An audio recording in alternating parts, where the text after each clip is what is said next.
Right, okay. Well, it is 8 o'clock and lots of you are here. So I think now's as good a time as any to make a start on our question and answers.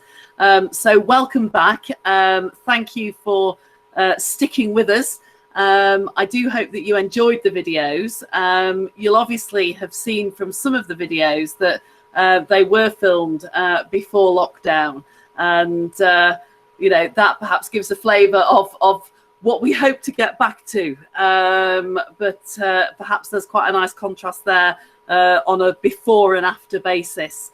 As I said earlier, if those videos have raised questions in your mind, things that you'd like to know a bit more about, then obviously we can take questions now. We'll see how it goes. We might start with half an hour rather than an hour. And if you're sticking with me still after half an hour, then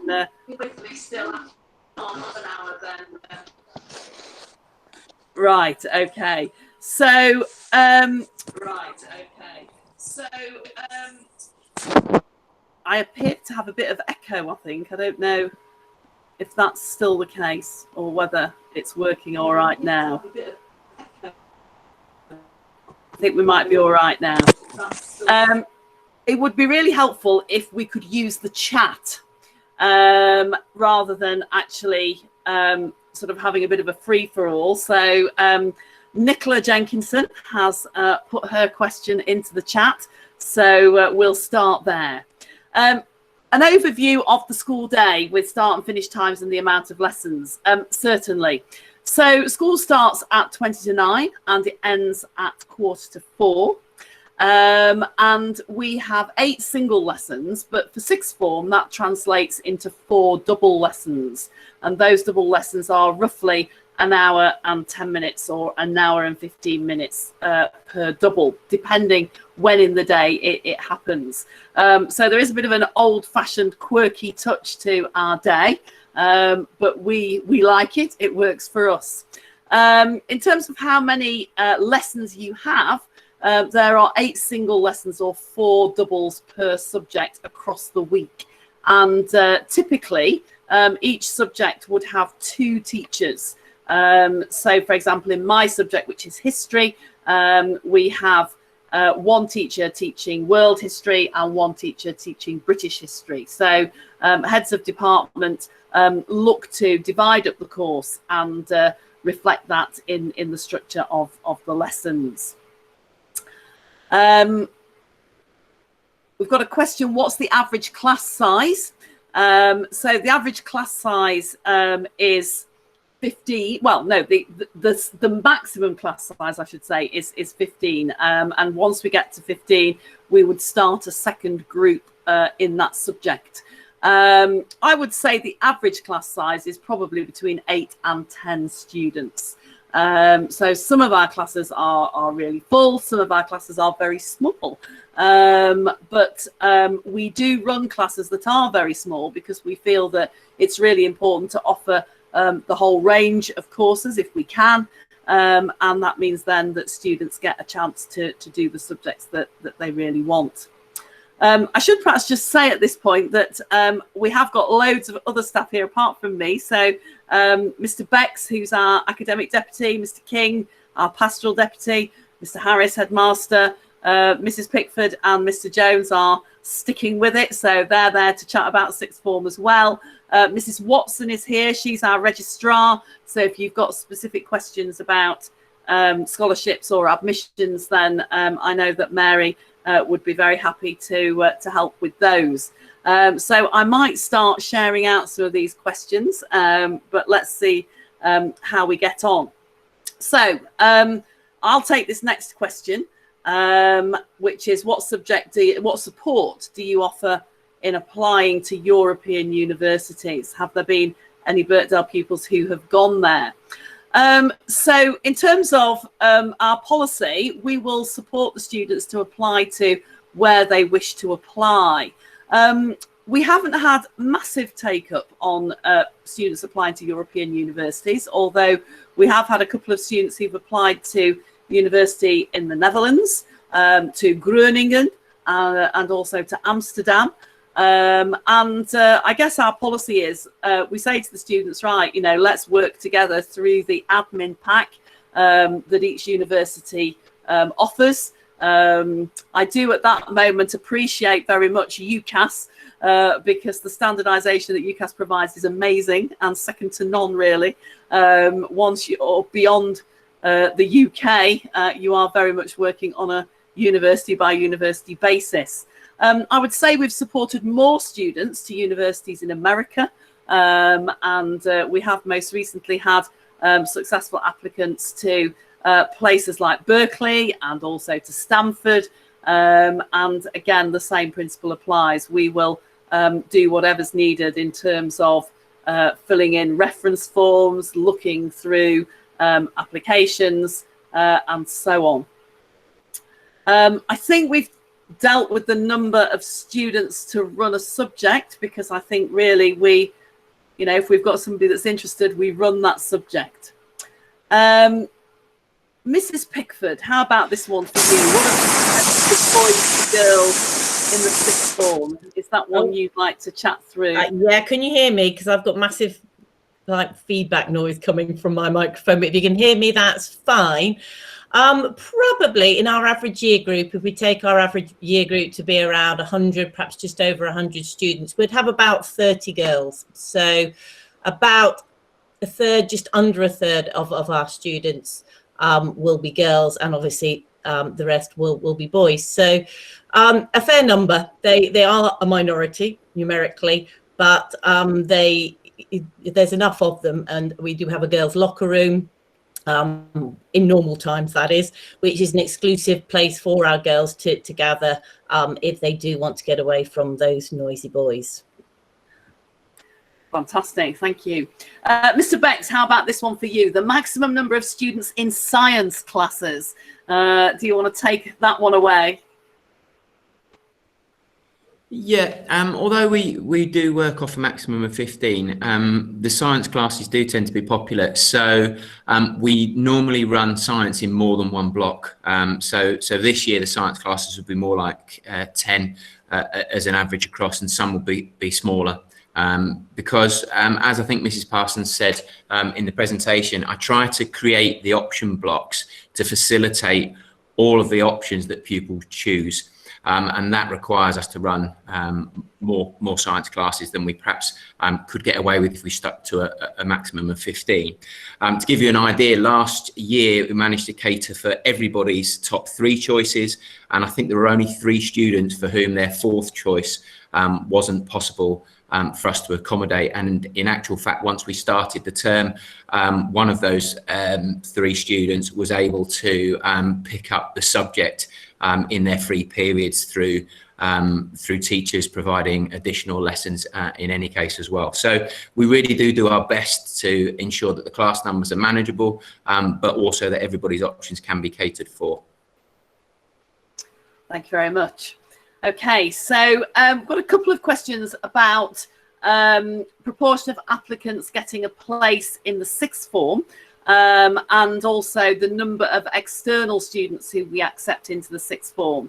I think what I would say there is that we do have a threshold, an entry threshold of 4 6s and 1 5 at GCSE, and we have that for 2 reasons really. I think most importantly we have that because we need to be sure that if students are going to embark on A-levels, that they will be able to cope with them, and we feel that, you know, we have to have a baseline from which to work, and that seems to work quite well. I think the idea of 5 GCSEs as a minimum is also important, because that tends to be the matriculation requirement for universities, and given that the vast majority of our students do go on to university when they finish with us, it makes sense to ensure that we've kind of, you know, prepared the ground, as it were. We don't have quotas, but we do have a maximum number of students that we could pack in. We have only once in recent years reached that maximum, and that was a very exciting year. We had 125 students in our lower sixth, and we did actually that year have to have a waiting list because we had more students than we could fit in. We haven't had quite as many students as that since then, but you know, I would like to think that we, you know, providing you've got the right background and you think that we're right for you, that we would find a place for you, whether you are in our current S5 or year 11, or whether you are new to Birkdale from outside. Is it possible to choose your teachers? I'm afraid not really. No way to hate man to come in like Corona if it costs twice and it's turning you back. They say that we come like athletes, circle your block and we do them laps. All that attack trying to get this big and all that attack in the field don't lack. He thought he was big like Max and I pulled out the sticks and then swing for backs. And the band don't okay, but I still make kids from just like a sim. Right, okay. So I think we'll move on. We've got some more questions here about support for science. Mr. Jones, would you like to talk a bit about the support that we offer for sciences, particularly people who've perhaps done double award? Certainly. Obviously, we are looking at sort of having a strong foundation in terms of coming in, and we do appreciate that in terms of the sciences, it could be double or triple. There's two avenues to this really that stand out. All of the departments offer a clinic. So this is where students can go along, usually to lunchtime, and they can get extra support with, you know, the work that they're doing, and they can look back at previous work in terms of making sure those foundations are strong. But equally, and this goes beyond science, is that one of the things you'll find about being at Birkdale, and particularly at the sixth form, we use this phrase of sort of working as young adults alongside the staff, and you will find all of the staff in all of the departments very accessible in terms of that extra support that they can give. So yes, there's a curriculum to deliver, and that is the focus of the lesson time, but many of our students are working through interest on extra things, wider reading, gaining their knowledge through, you know, their interest in looking at things that might be in the media and that sparks their interest. And you will find that the teachers within the sixth form will be happy to engage with those conversations and take that as far as you would like to increase your learning. Thank you very much. That's excellent. Why would girls choose Birkdale? And I think, you know, that's obviously a question that's really, really important to us, because we do value our co-educational sixth form without a doubt.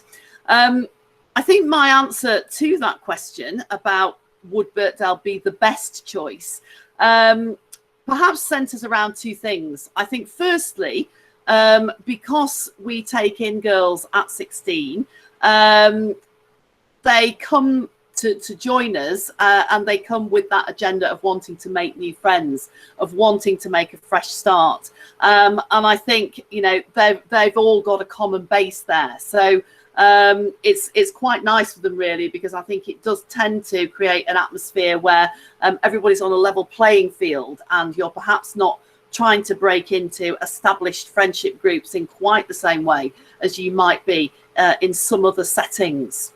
And I think, you know, because we are very much geared up to welcoming students, not just girls, but also boys into our sixth form, it is very much a fresh start. And I think that's also important for our boys in year 11, because there is a sense in which it is a new start. Everybody's got something new to look forward to. As we've said, we move to 13 smaller tutor groups, having had 3 larger form tutor groups in year 11. So it is something new. Secondly, I think the girls who choose to come to us have come with the confidence of wanting to make a fresh start, wanting to do something new, something a bit different. And as a result of that, they do tend to take the world by storm, which is really lovely. And, you know, I think it does create that atmosphere of positivity and dynamism. So I would suggest that, you know, that's what makes Birkdale a really good choice. Inevitably, there are, you know, lots of things to choose from out there. And I guess in some ways, choosing a sixth form is a bit like choosing a house. You've got to choose the one that's right for you. So what I would say is that, you know, please do come back to us, and, you know, your daughter needs to have a chat with Mrs Pickford, who would be her head of year, with myself, with Mr Harris, and if there are specific subjects that she'd like to know a bit more about, then yeah, absolutely. Let's see how we can explore that, so that she can make a choice from an informed perspective, because I think that's what we would also want all of our sixth formers to do, to choose Birkdale because they felt it was right for them. In terms of foreign languages, an interesting question there about foreign languages. Mrs Hutchins, I don't know whether you're here tonight. I think I've seen you on the list. I know Mrs Hutchins has worked very hard to make sure that the videos are there. I didn't know that there weren't any foreign language videos, but we do prize our foreign languages very highly. So we offer Spanish and French and German, and we have visiting assistants in each of those subjects. So Mrs Hutchins or Mr Becks, I don't know whether you want to say any more about foreign languages. I'm here, Mrs Parsons. Yeah, I'm sorry, there is an error there. It's somehow been missed off. It will be put on in the morning, first thing, and everybody can access it. If anybody wants to look at modern languages, they can look at it in the morning, and thereon onwards. Thank you very much indeed. That's right, sorry about that. No, not at all. That's absolutely perfect. Thank you.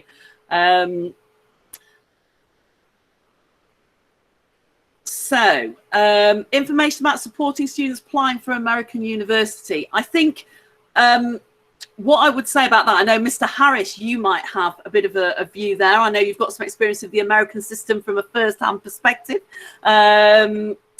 Don't know whether you want to come in on that one. Yeah, no, I will. I did a teacher exchange to the US a few years ago, just outside Washington, DC. So I taught in a regular high school over there. And we still have, or I still have links with colleagues in the US. So we've actually sort of got a bit of an inside track within the education system over there, which is very helpful. So we can sort of draw on that experience and that knowledge that they've got. So actually we've got that as an extra, really, in addition to obviously the experience that we've got here of placing students, as Mrs Parsons has already said, within the US. So yes, both and, really. Fantastic, thank you. So the support for the boys in choosing subject choices. Obviously for our boys, we've got a system in place which enables us to conduct options interviews. So in terms of where we go from here, we've got mock exams coming up straight after Christmas. On the back of that, Mr Becks will conduct a straw poll to find out what subjects the boys are interested in studying. And then one of the people who are here tonight, so myself, Mrs Pickford, Mr Jones, Mr Becks, Mr Morton, who is our head of middle school, and Mr King, will all take half a tutor group each, and we'll conduct some one-to-one interviews, chatting to the students about the A-levels that they think they'd like to do, whether that's a good fit with their future plans, how that fits with their current performance in those subjects that they're thinking of doing, or if they're new subjects, how well their current GCSEs might support the new subjects that they're interested in.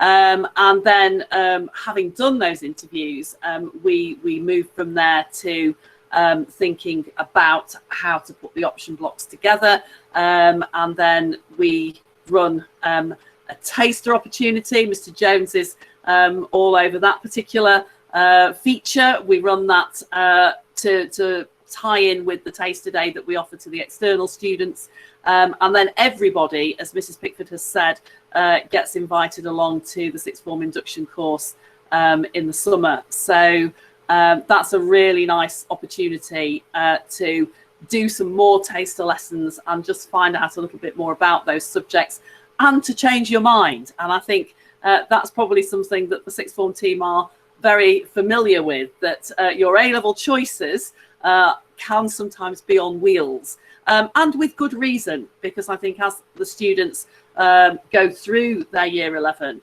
they are changing, they're realizing that where their strengths lie, perhaps where their areas of weakness are, and therefore what might be a useful program of study to be contemplating for the sixth form. So thank you so much for those questions. I don't know. Wait a minute. Yes, there are some more. I thought we'd run out, but no. Mrs Parsons, may I just add to what you were saying there about the process of choosing A-level subjects? We do recognise that it is a process, like Mrs Parsons says, and there may be a number of points along that process where students decide to change their options. We do have that deadline for applications in March, but that's really only so that we can develop the option blocks. And as we progress through to results day, students will then meet with the sixth form team after to discuss their results, and it may be at that point that we do facilitate a change in course to the right courses for that student. And I notice on the chat as well that somebody has asked, how late can we change our option? The truth is, it's very difficult to answer that with a specific date. But each year in September, students do often start with 3 or 4 A-levels, and they may, for very good reasons, decide that they need to make a change. In that instance, the sixth form team do work closely with them and talk about the different options, and where it's possible with the option blocks and the right thing to do, and I think that does depend on the individual, we will do our best to facilitate those changes even then, because we do recognise that this is a difficult decision to make at this stage in your educational career, and we want to sort of support all of the students to make the right choice. So it is an ongoing process. Yes, I do think it's worth thinking about now, and trying to be as accurate as possible with our choices so that we can facilitate everyone's option. But we do offer some flexibility in the change there. Fantastic. Okay, thank you. So we've got a few questions now about different courses. So let's have a look at some of those. Is it possible to request a different course to be taught? We're always interested to have your feedback. Obviously, our response to that really is whether we think there would be sufficient interest on a wider basis to adopt a new subject. So most recently, we have introduced A-level PE, and that's on the back of a demand that was made by a number of people. So I think really what I would say there is that if you have something in mind, do talk to us.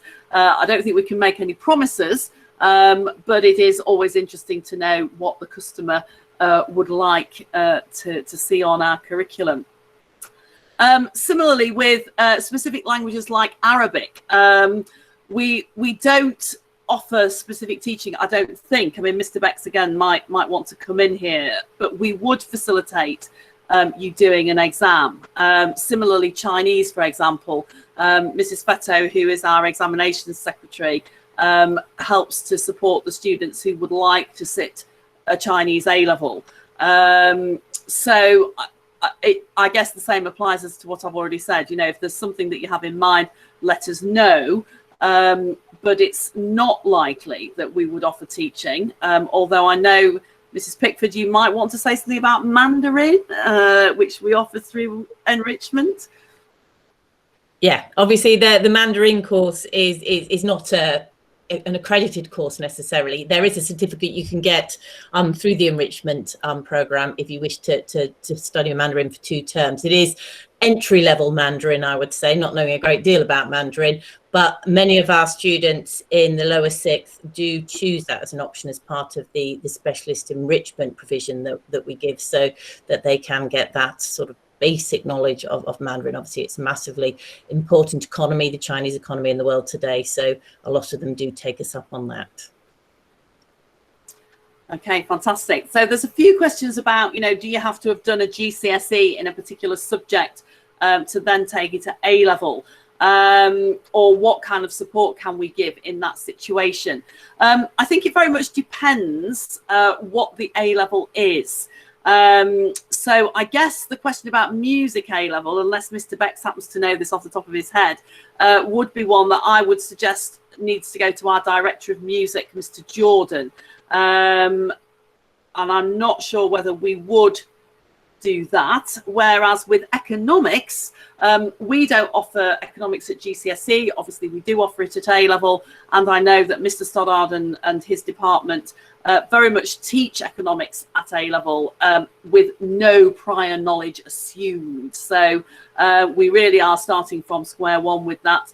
And the students do really well in taking that on board. And I think the department just factors that in terms of how they scaffold the learning that the students are doing. Mr. Bex, do you know anything about music A-level? I'm sorry, the question about music A-level, I can't see it on there. Sorry, it's at 8:08. Can you do music A-level without doing music GCSE? I don't know whether you know the answer to that. Yeah, sorry. It would depend on your experience, and again, that would be up to Mr. Jordan. But it may well be that if you've got a high level of practical performance and you've taken examinations in theory, so you might have done your grade 6, your grade 7 theory. Music, that Mr. Jordan would consider an application for music or music technology courses, but we would have to look at it on an individual case basis to ensure that the foundation was there to be able to access the A-level course. Thank you very much indeed. Okay, just quickly, because it's a very straightforward answer, do we do AS levels? The answer is no. We took the decision a few years ago that AS levels were becoming much less popular in the higher education sector once the government changed its policy and adopted linear A levels. So although they do still exist, it's not something that we tend to offer. In terms of some of the UCAS questions, I guess that's probably something that I can talk about. And Mr. Harris, if you would like to be thinking about questions to do with fees and scholarships and bursaries, I'll come to you in a sec. So the level of support for one-to-one guidance with UCAS. All our sixth form tutors are very experienced in the UCAS process. So that's part of the reason we think it's really crucial to have such small tutor groups, because it does mean that we have got the scope to give one-to-one guidance to our sixth formers.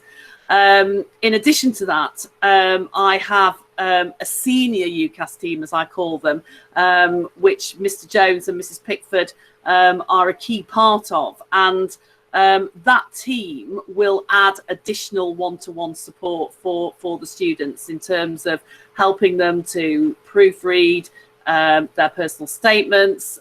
We check the details on their form, and we absolutely make sure that the students have got a sensible selection of courses, by which I mean perhaps 1 or 2 aspirational courses, but certainly at least 2 courses that are in line with predicted grades or lower, so that we can ensure that hopefully we head off any crises that might occur should A-level day not go quite to plan. In terms of, do we have a collated list of A-level subject requirements for different UK courses? I think what I would say is that all of us who work with UCAS are sufficiently well versed in, shall we say, the standard requirements, that's something that we would be able to give advice on generically. But if it's something very specific, then what we would do is we would do bespoke research to support that student. So, you know, in short, we would not allow our students to, if you like, waste an application on their UCAS form simply because we hadn't supported them in that background research in terms of what A-levels they would need for their future plans. So, Mr. Harris, can you talk to us about scholarships and bursaries and so on? Yeah, certainly. As Mrs Parsons said, we offer scholarships, academic scholarships, sports and music scholarships. These are not huge percentage discounts off fees. They are typically 5, 10, 15% off the fees.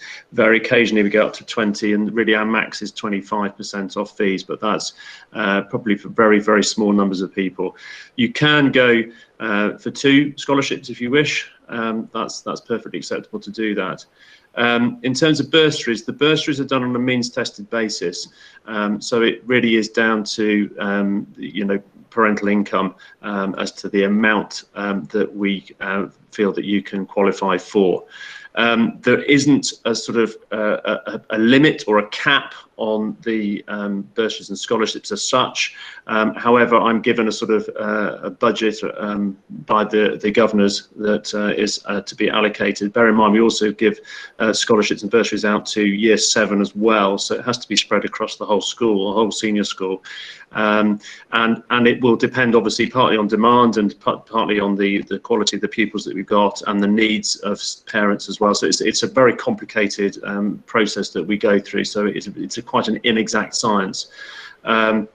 So I hope that sort of gives you a bit of a flavour for it. If you feel that there's a question at the bottom about having a go at a scholarship, depending on your predicted grades, I would say that you would be needing to probably have some of the highest predicted grades at GCSE, really to probably be in with a shout for the academic scholarships. So I don't know what your predicted grades might be, or whether you think you could get sort of 8s and 9s really, but that's the sort of level that we're looking for probably for the academic scholarships. They are we have a general paper which is by nature general, and there's a number of different sections to it, but also then you would choose 2 subjects that you intend to study at A level. And we were asking sort of higher level GCSE type questions in those papers. So you need to be thinking, are you going to be able to really get some of the top sort of grades at GCSE, really, whether it's appropriate for you. Is that okay? Fantastic, yeah, thank you very much. So just in terms of other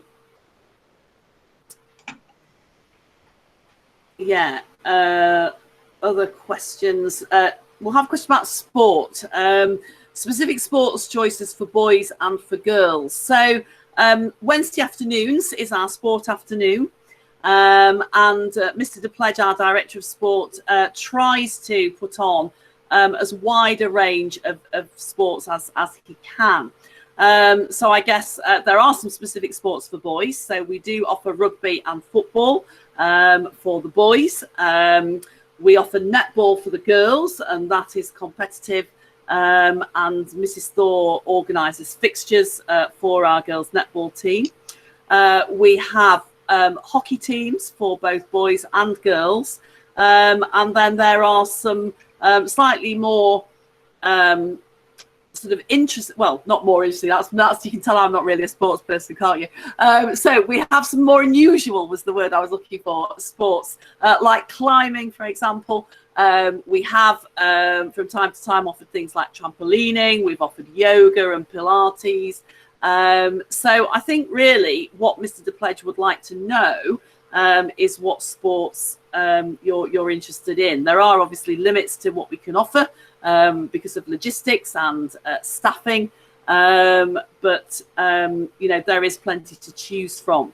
And then beyond the end of the first term in the lower sixth, there is an option on a Wednesday afternoon for students to do community action instead of sport if they would like to get involved in volunteering. So Mrs. Clark, who is our head of psychology, also oversees that programme and works really hard to ensure that all the students who would like to do some volunteering have a meaningful place to go and do that. Can I just been through the text here and noticed a couple of other questions to do with scholarships, which I just want to pick up on. Sorry to interrupt you, but I answered the question. There is a music scholarship, yes, but we don't currently do an art scholarship. The question about sport, we tend to offer sports scholarships in our main sports that Mrs Parsons mentioned, that we do. So we're talking rugby, football, cricket, hockey and netball. However, if you are competing at a high representative level, we want to recognise that, and so what we have is what's called a governor's award, we, you go through exactly the same process, but rather than a scholarship, because you wouldn't necessarily represent the school in that sport. So for example, it might be something sort of unusual like diving or horse riding or something else that we don't routinely do as a school, but nevertheless we will acknowledge the level that you're competing at and would offer you a governor's award as opposed to a sports scholarship specifically. There was a question about if you have a scholarship currently in the school, you would need to apply for a scholarship in the sixth form. I think that was another question as well. Thank you. Okay, and then there's a couple of questions about mocks and how that affects both choosing your options and then how that might affect transfer from lower sixth to upper sixth. So in terms of mocks affecting your option choices, we do obviously have a look at your mock performance, because it helps us to see whether your choices are realistic. I guess, perhaps one of the most commonly asked questions for me is well, I'd like to do maths because it's going to look good on my CV. Well, maths is very hard, and there was a question earlier actually that I don't think I specifically addressed, which is, do we have specific grades for sciences? The sciences tend to be a 6. We'd like you to get a 6 in your GCSE sciences to ensure transfer to an A-level science. But for maths, it is actually a 7. And if you're keen to do further maths, then we would be looking for an 8. And I think that's just a reflection of the level of difficulty of those subjects. Because whilst it might look good to be doing maths, it doesn't look good if you're going to fail it. And this is obviously what we have to bear in mind. And it is a balance. We're trying to, look into the future and think about whether people can, how much potential they've got to progress. Obviously, that does happen. We want that to happen. But we also have to recognise that it's important not to bite off more than you can chew with regards to some of these things. So, we do need to take a measured look. And I guess that principle probably also applies to what happens at the end of the lower sixth. So the mocks at the end of the lower sixth are principally to determine your predicted grades. And, obviously that is important because that does have an implication for where you can apply going forward into the upper sixth. We wouldn't usually prevent people from transferring from the lower sixth to the upper sixth, although we might ask students who have performed very poorly in the June exams to do a resit at the beginning of September. And that's really twofold. One reason is because if we're going to give you some predictions, a more positive prediction would look good, but we need evidence to support that. And secondly, in terms of your confidence, because if you haven't managed to do particularly well at the end of your lower sixth, clearly it's really good to have another opportunity to boost your confidence going through into the upper sixth. So those, I think, would be the caveats around transfer from lower sixth to upper sixth.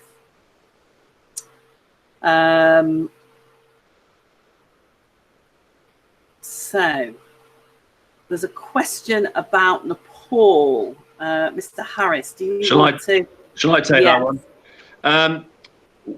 This current year, as in Easter 2020, we didn't obviously go because of the COVID pandemic. We are not planning to go this coming Easter 2021, but we are looking to go in Easter 2022.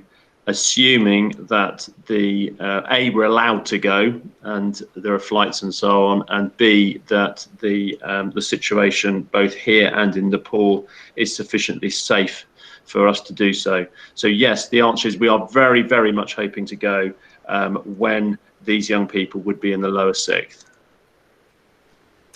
Fantastic. So I think probably we would draw things to a close there. I think we've got through most of the questions, and I think at that point it's possibly the right place to thank you for your time and for your interest. That's just been fantastic to know those questions and know what is on your mind really with regards to our sixth form. So it really has been great that you've been so forthcoming with those questions, and I hope you feel that we've gone some way to answering those, albeit perhaps not in quite the same detail as you might have liked if we were having a one-to-one conversation, but I hope that you feel that's been helpful. So I'll just remind you once more, if you do have further questions or you feel that you'd like to know more about some of the questions that you've already asked, there is that email address, apply2021 at birkdaleschool.org.uk. I think, Mrs Hutchins, that's going to be on our website. So it'll be there ready for you to use. Is that right? Yes, that's right. Can I just say that I'm also just adding the modern languages video on just now. So in about 10 minutes, it should be live. You are amazing. Thank you so much. That's incredible. All right. Thank you. Okay. So please do keep safe. Please do keep in touch. And we all wish you a very good evening. Thank you very much.